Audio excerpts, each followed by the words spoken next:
Now, a Chinese special envoy is also arriving in Kyiv this Tuesday for a 2-day visit.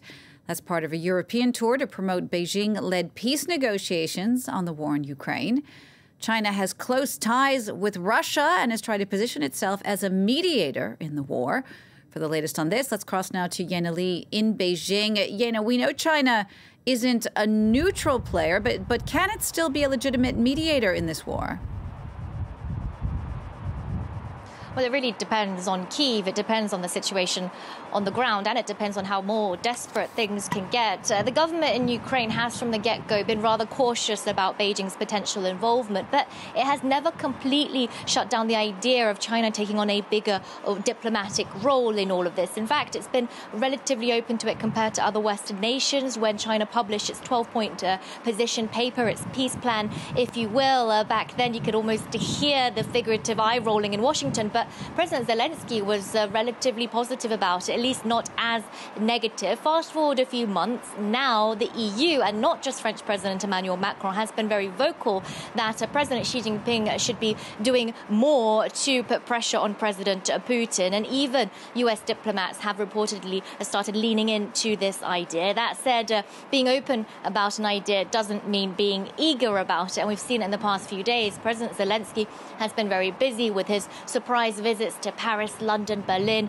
and Rome. He's been busy rallying his allies ahead of the spring counteroffensive. This is clearly his priority, because even before talking about negotiations, Zelensky's goal is to put Ukraine in the strongest position possible. So China can be a mediator in the sense that it has the potential to, but will it be an efficient mediator? Well, that's another matter altogether. Yena, how seriously is China taking this role as a mediator, would you say?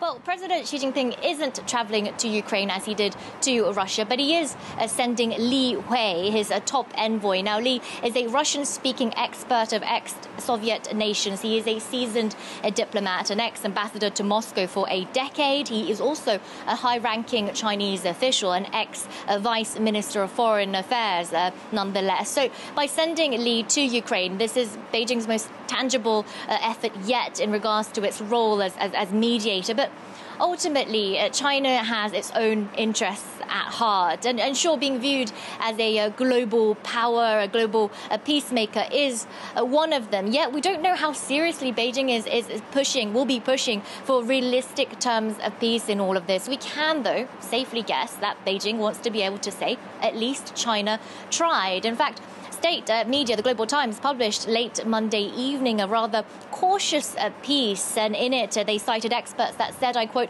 China alone cannot solve the crisis, especially considering the US-led West's enhanced military support for Ukraine and the tough attitudes of both nations, Ukraine and Russia. The nationalistic tabloid, the Global Times, they're always ready to give the Beijing government a way out of any corner it has backed itself into.